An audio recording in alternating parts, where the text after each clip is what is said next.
कल रात ईरान ने इसराइल के ऊपर 400 मिसाइल दागे। इसराइल का कहना है कि सिर्फ 180 मिसाइल से जिसका कोई ख़ास जानी नुकसान नहीं हुआ, बट द पॉइंट इज़ कि ये ईरान की तरफ से दूसरा बड़ा हमला है और इस हमले के बाद इलाकाई सालमियत को ख़तरा तो है, लेकिन इस बात के चांसेस बहुत बढ़ चुके हैं कि ये एक बाकायदा रीजनल वॉर में कन्वर्ट हो जाएगा, क्योंकि आज इसराइल ने लबनान न्यूज़ एक न्यूज़ चैनल के ऊपर बाकायदा तौर पे हमला किया है। लबनान के अंदर तकरीबन 2 लाख अफराद बेघर हो चुके हैं। जब ये कॉन्फ्लिक्ट चाहे वो हिजबुल्लाह के बहाने या हमास के बहाने दूसरे ममालिक में जा रही है, तो इसका मतलब है कि ये एक रीजनल वॉर है। और अगर अमरीका इसराइल को मुस्तकिल इमदाद दे रहा है, बड़ी या छोटी, तो इसका मतलब ये है कि अमेरिका इस जंग में इजराइल का ना सिर्फ इत्तेहादी है, बल्कि अमेरिका ये जंग कर रहा है। सिर्फ अमेरिका को कहने की देर है। और कल हमने देख लिया कि बाकायदा तौर पे जो बाइडेन साहब ने इसका इजहार किस तरह से किया, आपको सुनवाते हैं। जी Junaira, United States is fully supportive of Israel, और ये बस कहने की देर थी, ये कह भी दिया। पैसे तो पहले दे ही रहे थे, हथियार तो पहले दे ही रहे थे। नहीं बतूल, वो तो पहले दिन से कह रहे हैं कि आयरन क्लैड सपोर्ट है टूवर्ड्स इजराइल। और अगर आप पूरा करियर देखें, political career over the period of 30 years, Zionism को लीड किया है जो बाइडेन ने। तो जो बाइडेन एडमिनिस्ट्रेशन है वो तो बड़ी क्लियर है, क्लैरिटी के साथ पहले दिन से। और रेड सी में जो हुसीज़ के साथ जंग हो रही है उसमें अमरीकी डायरेक्टली इन्वॉल्व हैं। वॉर शुरू होने के बाद पैकेजेस भी दे रहे हैं, एड पैकेजेस भी दिए हैं वॉर के लिए, और मुस्तकिल एमुनेशन तो दे ही रहे हैं।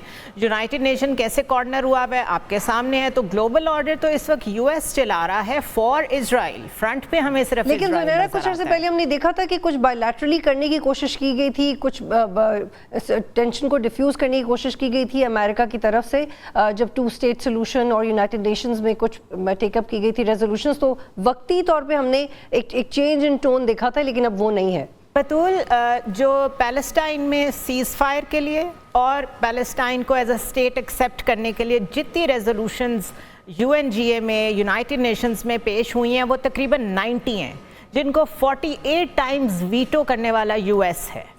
So you can well imagine कि वो तो सबसे बड़ा इसकी राह में रुकावट है।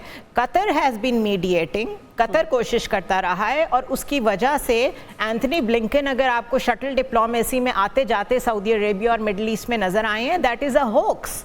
हकीकत क्या है? हकीकत ये है कि जो कुछ गाज़ा में हो रहा था वही अब लेबनान में हो रहा है। और अब जो ईरान की स्ट्राइक हो गई है, ईरान के पास और कोई चॉइस नहीं थी। अगर वो स्ट्राइक ना करता तो वहाँ इंटरनली रेवोल्यूशन आ जानी थी, क्योंकि लोगों ने कहना था you have failed to defend us. बल्कि इतने अरसे से जो आयतुल्लाह की रजीम वहाँ पे चल रही है, उसने हमें क्या दिया है? सो आयतुल्लाह को तो हर हाल में रिस्पॉन्ड करना था। But the major event is going to be कि जो फार राइट है इजराइल में, नफ्ताली बेनेट जो कि अपोजिशन लीडर हैं इस वक्त इजराइल में, उन्होंने कहा है दिस इज़ द चांस, आपके ऊपर ईरान ने डायरेक्ट अटैक कर दिया है, अब आप डायरेक्ट अटैक करें ईरान पे, और इस मसले को once and for all Middle East का आप जो नक्शा हमेशा से बनाना चाहते थे वो बनाएं। सो ये बड़ा डेंजरस एस्केलेट हुआ है, और ये इसको कहना चाहिए this is a full fledge war, more than a regional war. जी बिल्कुल। और मोहम्मद आदिल साहब, ईरान को भी शायद एक मज़ीद इवेंट का इंतज़ार था, क्योंकि पहले तो हम ये डिस्कस कर चुके हैं कि बड़ी उन्होंने समझदारी का मुजाहरा किया, और जब पहले 100 मिसाइल्स भेजे उसके बाद मज़ीद हमले नहीं किए। लेकिन अब ईरान ने भी ये कह दिया है कि इसराइल इससे भी ज़्यादा बड़े हमले के लिए तैयार रहे। अब ये दोनों बॉइलिंग पॉइंट्स में, इसराइल तो था ही, अब ईरान भी है, और वो कह रहे हैं कि वो बदला लेंगे हिजबुल्लाह और हमास के लीडर्स की असैसिनेशन का। तो और in the mean while American की स्टेटमेंट्स इसको और हीट अप करिए। How do you read that? देखें, ईरान के अंदर जो प्रेशर था वो उसके, और जो इस हमले के बाद जो जिस तरह से सेलिब्रेशंस हुई हैं, वो चाहे लेबनान है, चाहे फ़लस्तीन है, चाहे गज़ा में है, चाहे ईरान के अंदर है, तो लोगों ने इसको जोशो खरोश से खैर मकदम किया है। लेकिन इसमें जो इस वक्त कॉन्फ्लिक्ट चल रहा है, जो वार की तरफ मामला जा रहे हैं, उसमें सबसे इम्पॉर्टेंट जो है वो आलमी दुनिया इस पर किस किस्म का रिएक्शन देती है। हमने देखा कि अरब लीग अभी तक कोई ऐसा सॉलिड रिएक्शन नहीं आया उनकी तरफ से। रशिया और चाइना ने बड़ा कैजुअल सा जो है इसके ऊपर रिएक्शन दिया। अगर ये उसी तरह का रिएक्शंस हमें मिलते रहे, जैसे गज़ा के अंदर 1 साल से जो कुछ हो रहा है, बर्बरियत हो रही है, खूनरेज़ी हो रही है, इसराइल की रियासती दहशत गर्दी के ख़िलाफ़ आलमी दुनिया कुछ नहीं कर सकी। अगर ये इसी किस्म का रहा तो उसके बड़े ख़तरनाक असरात जो है वो मुरतब होंगे। अब जैसे इसराइल में मैं देख रहा था कि वो उन्होंने ऐलान किया है कि वो ईरान की जो है जो एटमी तनसीबात हैं, जो पेट्रोलियम की तनसीबात हैं, उस पर हमला करेंगे और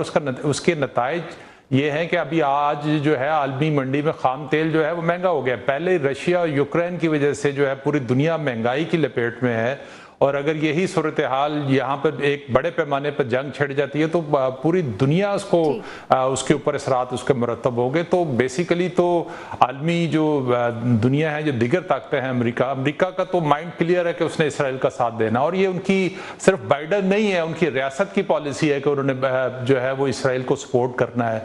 अगर कल को बाइडन चले जाएंगे और उसके बाद कोई ट्रंप आ जाएंगे तो तब भी ये पॉलिसी में कोई फर्क नहीं आएगा। लेकिन असल चीज ये है कि जो रशिया है, चाइना है और जो अरब रियासतें हैं वो किस किस्म का रिएक्शन जो है इसके ऊपर देती हैं और इस कॉन्फ्लिक्ट को रोकने के लिए क्या करते हैं। और यही मोहम्मद सोहरवर्दी साहब, ये बहुत अहम नुक्ता है कि जो बाकी ममालिक हैं वो स्टैंड ले लें अब अमेरिका के खिलाफ, क्योंकि इसराइल पे तो तनकीद भी हो चुकी है, लेकिन मुस्तकिल इसराइल की इमदाद करना, उनको पैसे देना, उनको वेपन्स देना, उनकी फेवर में स्टेटमेंट्स देना, वीटो करना और वक्ती तौर पे सीज़फायर को फेवर करके फिर अपना बयान बदल देना और उनके दिफा का हक समझना इस जंग को जो वो कर रहे हैं। अब एक वाज़े इत्तेहाद होना चाहिए जो अमेरिका के खिलाफ वो कर सकते हैं, ये ममालिक करेंगे। देखिए, पहले तो मुस्लिम ममालिक की बात की जाए ना, OIC की बात की जाए। हम UN पे क्यों चले जाते हैं? वहां तो ठीक है, वेस्ट का गलबा है, 5 वीटो पार्स में 1 वीटो पार अमेरिका के पास है। वो 70 साल से वो वीटो पार इस्तेमाल कर रहा है, कोई नई बात तो नहीं है इसराइल के लिए उसका वीटो पार इस्तेमाल करना। सवाल तो ये है कि 1 साल से जंग जारी है, लाखों लोग मर गए हैं, गजा में भी, लबनान में भी, हर जगह। लेकिन OIC कहाँ है? मुस्लिम ममालिक कहाँ है? कि जिन मुस्लिम ममालिक के इसराइल के साथ डिप्लोमेटिक रिलेशंस हैं उन्होंने खत्म किए हैं, जो हम अमेरिका से गिला कर लें? या टर्की या मलेशिया ने खत्म कर दिए हैं, जो हम, या UAE ने खत्म कर दिए हैं, या बहरीन ने खत्म कर दिए हैं? किसी ने भी इसराइल के एम्बेसडर को वापस भेजना मुनासिब नहीं समझा इस सब के बाद। किसी ने इसराइल जी बिल्कुल जी, बहुत शुक्रिया मोहम्मद सोहरवर्दी और बाकी सबका। इसराइल ने तो किसी को मना नहीं किया, लेकिन ये ज़रूर हुआ है कि यूनाइटेड नेशन के जनरल सेक्रेटरी को इसराइल ने इसराइल के अंदर आने से मना कर दिया है, क्योंकि वो उनके मुखालिफत में बात कर रहे थे। सवाल तो ये है कि 1 साल से जंग जारी है, लाखों लोग मर गए हैं, गजा में भी, लबनान में भी, हर जगह। लेकिन OIC कहाँ है? मुस्लिम ममालिक कहाँ है? कि जिन मुस्लिम ममालिक के इसराइल के साथ डिप्लोमेटिक रिलेशंस हैं उन्होंने खत्म किए हैं, जो हम अमेरिका से गिला कर लें? या टर्की या मलेशिया ने खत्म कर दिए हैं, जो हम, या UAE ने खत्म कर दिए हैं, या बहरीन ने खत्म कर दिए हैं? किसी ने भी इसराइल के एम्बेसडर को वापस भेजना मुनासिब नहीं समझा इस सब के बाद। किसी ने इसराइल जी बिल्कुल जी, बहुत शुक्रिया मोहम्मद सोहरवर्दी और बाकी सबका। इसराइल ने तो किसी को मना नहीं किया, लेकिन ये ज़रूर हुआ है कि यूनाइटेड नेशन के जनरल सेक्रेटरी को इसराइल ने इसराइल के अंदर आने से मना कर दिया है, क्योंकि वो उनके मुखालिफत में बात कर रहे थे।